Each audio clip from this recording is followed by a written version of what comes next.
Hello everyone, learn with Savita Jaiswal channel में आप सभी का स्वागत है। तो आज हम लोग अलंकार के पार्ट 3 के बारे में देखते हैं। मैंने मेरे पिछले वीडियो पे आप लोग को अलंकार के प्रकार, शब्द अलंकार, अर्थ अलंकार, उभय अलंकार, तो उसमें से अर्थ अलंकार के प्रकार के बारे में मैं पढ़ा रही थी। तो आज हम लोग नेक्स्ट अर्थ अलंकार के बारे में देखते हैं। अर्थ अलंकार के प्रकार में एक और है मानवीकरण अलंकार। तो वहाँ जहाँ काव्य में चेतन अचेतन अवस्था का संबंध तथा क्रियाकलापों में मनुष्य के व्यवहार से जोड़कर प्रस्तुत किया जाता है, उसे मानवीकरण अलंकार कहा जाता है।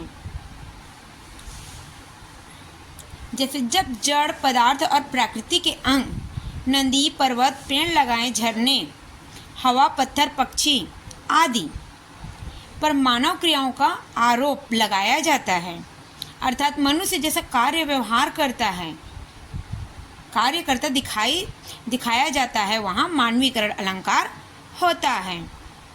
जहाँ पर काव्य में चेतन अचेतन, यहाँ पर प्रकृति को मनुष्य के साथ जोड़ा गया है। मानवीकरण अलंकार में क्या है? जहाँ प्रकृति को मनुष्य के साथ जोड़ा गया है, वो क्या है? आप लोग का मानवीकरण अलंकार है। जैसे उदाहरण के तौर पे देख लीजिए, मेघ आए बड़े बन ठन के संवर की। यहाँ पर मेघ आए बड़े बन ठन के संवर की, इसका अर्थ होता है मेघ मीन्स बादल, बादलों का बन ठन कर संवर कर आना, ये क्या है? मानवीकरण अलंकार है। जहाँ पर मानवीय क्रियाकलाप को प्रदर्शित कर रहा है कि मेघ बन ठन कर संवर कर आया है, क्योंकि मेघ प्रकृति का एक अंग है। मेघ क्या है? प्रकृति का एक अंग है। सजना संवरना व्यक्ति का स्वरूप है। जो सजते संवरते हैं कौन है? व्यक्तियों के गुण हैं। अतः मानवीय गुण को प्रकृति के साथ जोड़ा गया है। मानवीय गुणों को प्रकृति के साथ जोड़ा गया है, जिसके कारण यहाँ मानवीयकरण अलंकार सिद्ध होता है। उसके बाद नेक्स्ट उदाहरण है, गुलाब खिल कर बोला, मैं आँख का गोला, नहीं प्रीत की कविता हूँ। तो इस कविता पे या तो मानवीयकरण अलंकार के इस उदाहरण पे गुलाब का फूल को बोलता हुआ, गुलाब के फूल बोलते हुए कहते हैं कि चित्रित किया गया है यहाँ पर गुलाब के फूल को, कि जो अपने रंग के कारण आँख का गोला प्रतीत हो रहा है। गुलाब जैसे लाल कलर का होता है, लाल रंग का होता है, वो क्या है? आँख का गोला प्रतीत दिखाई दे रहा है, लेकिन उसमें वहाँ प्रेम का प्रतीक स्वयं को स्वीकार कर रहा है कि मैं प्रेम का प्रतीक हूँ, न कि आँख का गोला। तो ये क्या है? आप लोग का मानवीकरण अलंकार का उदाहरण है। चलिए नेक्स्ट देखते हैं। नेक्स्ट है हम लोग का विभावना अलंकार। ये अर्थ अलंकार के प्रकार हैं। जहाँ कारण के न होते हुए भी कार्य का होना पाया जाए, वहाँ विभावना अलंकार होता है। जहाँ कारण के न होते हुए भी कार्य हो जाता है, वो क्या है? विभावना अलंकार होता है। विभावना, वि का अर्थ होता है विशिष्ट, भावना का अर्थ होता है भावना या कल्पना। विभावना अलंकार में जब तक कोई कारण नहीं हो तब तक कार्य नहीं होता। विभावना अलंकार जब तक कोई कारण नहीं होता तब तक कार्य नहीं होता, लेकिन विभावना अलंकार में बिना कारण के कार्य होना पाया जाता है। यहाँ पर बिना कारण के कार्य हो जाता है। किस पे? विभावना अलंकार पे। उसे क्या कहते हैं? विभावना अलंकार कहा जाता है, जो बिना कारण के कार्य होता है।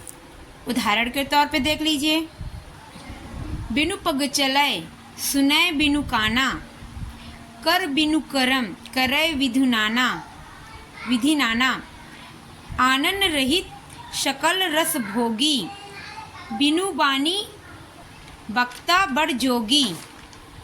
विभावना अलंकार के उदाहरण पे यहाँ पर बताया गया है कि इस पे कारण ना होते हुए भी कार्य होने की संभावना है। यहाँ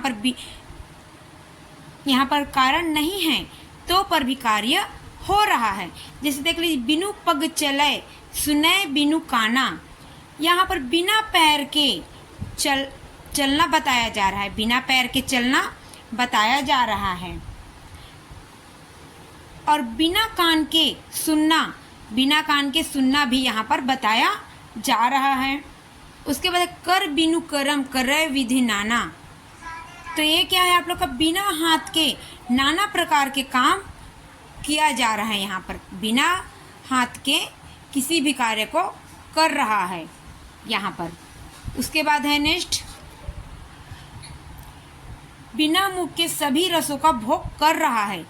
बिना मुख के सभी रसों का भोग यहाँ पर कर रहा है।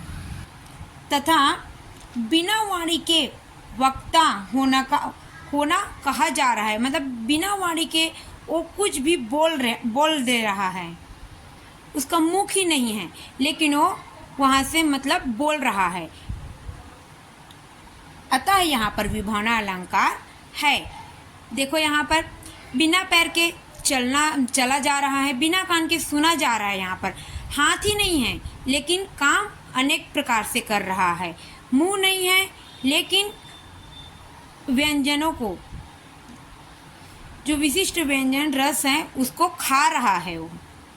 उसके बाद जो मुंह ही नहीं है तो बोल कैसे सकता है वो यहाँ पर, लेकिन बोला जा रहा है। तो ये क्या है, विभावना अलंकार का उदाहरण है जहाँ पर बिना कारण के कार्य हो जाता है।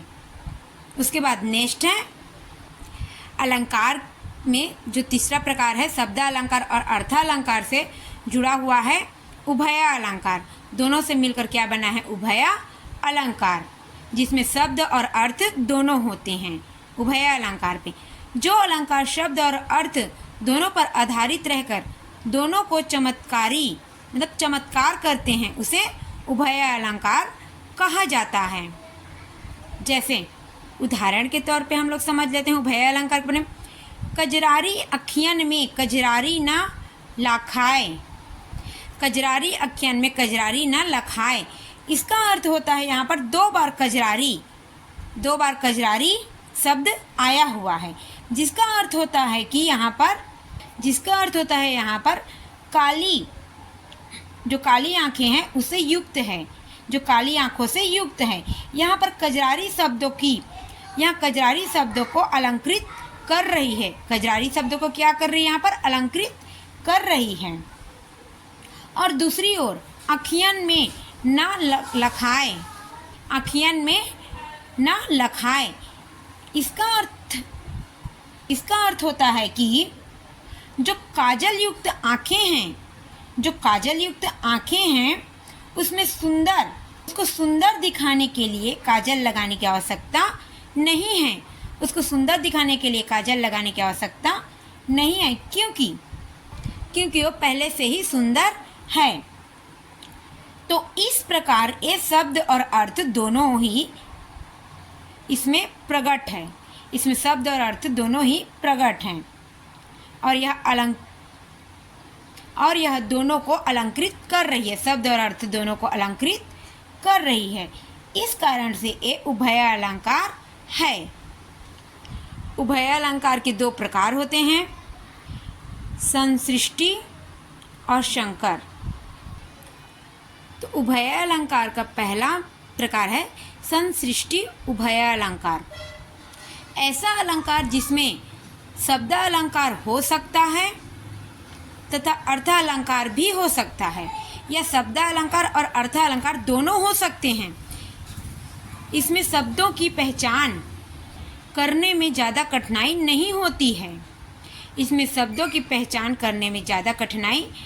होती है। जैसे तिल तंडुल। यहाँ पर तिल जब हम मकर संक्रांति पे बनाकर खाते हैं उसको तिल कहा जाता है। फिर तंडुल का अर्थ होता है चावल। तो तिल तंडुल वाक्य में परस्पर निरपेक्ष अनेक अलंकारों की स्थिति संसृष्टि अलंकार है।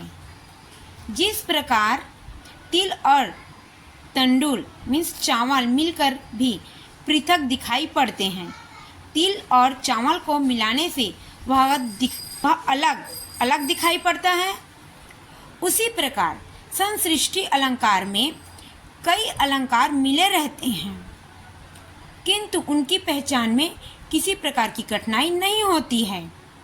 ये क्या है आप लोग के संसृष्टि में कई शब्द अलंकार, कई अर्थ अलंकार अथवा कई शब्द अलंकार और अर्थ अलंकार एक साथ रह सकते हैं, उसे संसृष्टि उभय अलंकार कहा जाता है।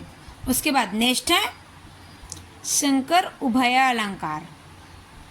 इस प्रकार के अलंकार में कई प्रकार के अलग अलग अलंकार मिल जाते हैं और जिनको बाद में अलग अलग करना मुश्किल हो जाता है। इसमें कई प्रकार के अलंकार मिल जाते हैं, अलग अलग प्रकार, जैसे यमक, श्लेष, ये सब मिल जाती हैं, तो इसको अलग करना मुश्किल हो जाता है। उदाहरण के लिए निर्छिर, नीर का अर्थ होता है जल, क्षीर का अर्थ होता है दूध, तो दूध और पानी का मिश्रण। तो निर्छिर यहाँ पर क्या है, मिश्रित है, तो ये क्या है, संकर उभय अलंकार है। जिस प्रकार निर्छिर अर्थात पानी और दूध मिलकर एक हो जाते हैं, वैसे ही संकर अलंकार में कई प्रकार के अलंकार इस प्रकार मिल जाते हैं जिनका पृथक्करण संभव नहीं है। आप लोग के लिए एक क्वेश्चन है अलंकार संबंधित। आगे नदियाँ पड़ी अपार, घोड़ा कैसे उतरे पार। आगे नदियाँ पड़ी अपार, घोड़ा कैसे उतरे पार।